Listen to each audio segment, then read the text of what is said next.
மற்றொரு அண்மை செய்தி. சங்கரன்கோவில் ரயில் நிலையத்தில் நேற்றிரவு செல்வராஜ் என்பவருக்கு அரிவாள் வெட்டு விழுந்தது. ரயிலில் ஏறுவதற்காக காத்திருந்தபோது அரிவாளால் வெட்டிவிட்டு தப்பி ஓடிய நபர் தற்பொழுது கைது செய்யப்பட்டிருக்கிறார்.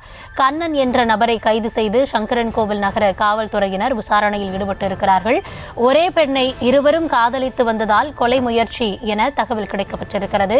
அரிவாளை முட்புதரில் வீசிவிட்டு சென்றதாக கூறியதால் கண்ணனை சம்பவ இடத்திற்கு அழைத்துச் சென்று தற்பொழுது காவல்துறையினர் ஆய்வில் ஈடுபட்டு வருகிறார்கள். அது தொடர்பான அந்த காட்சிகளையும் நாம் தற்பொழுது திரையில் பார்த்து வருகிறோம்.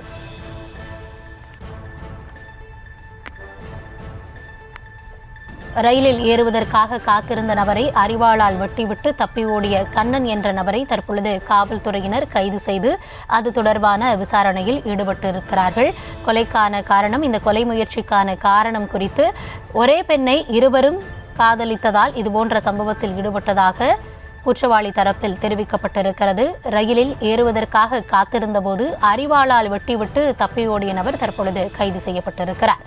கண்ணன் என்ற அந்த நபரை கைது செய்து காவல்துறையினர் விசாரணை மேற்கொண்டு வருகிறார்கள். இது குறித்தான மேலும் விவரங்களுக்காக இணைகிறார் எம்முடைய செய்தியாளர் கிருஷ்ணகுமார். வணக்கம். தற்பொழுது அந்த நபர் கைது செய்யப்பட்டு விசாரணையானது துவங்கப்பட்டிருக்கிறது.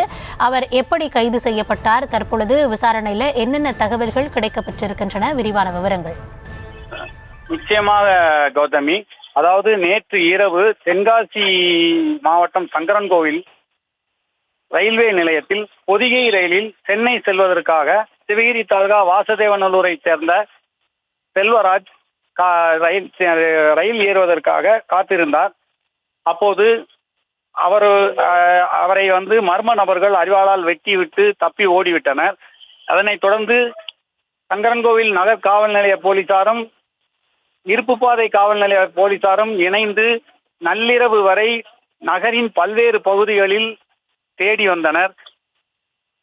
சங்கரன்கோயில் அருகே உள்ள அச்சம்பட்டி என்ற கிராமத்து அருகே தோட்டத்தில் பதுங்கியிருந்த குற்றவாளி கண்ணனை காவல்துறையினர் நள்ளிரவில் கைது செய்தனர். கைது செய்து தொடர்ந்து அவரை விசாரித்த போது பெண் சம்பந்தப்பட்ட ஒரு முன் விரோதத்தால் செல்வராஜை அரிவாளால் வெட்டியதாக கண்ணன் கூறியதாக கூறப்படுகிறது. அதனைத் தொடர்ந்து இன்று அதிகாலை கண்ணனை அழைத்து கொண்டு சங்கரன்கோவில் ரயில்வே நிலையத்திற்கு அவர் கூறியபடி அனைத்து இடங்களிலும் அந்த அரிவாளை வீசிவிட்டு சென்ற இடத்தை தேடி வருகின்றனர்.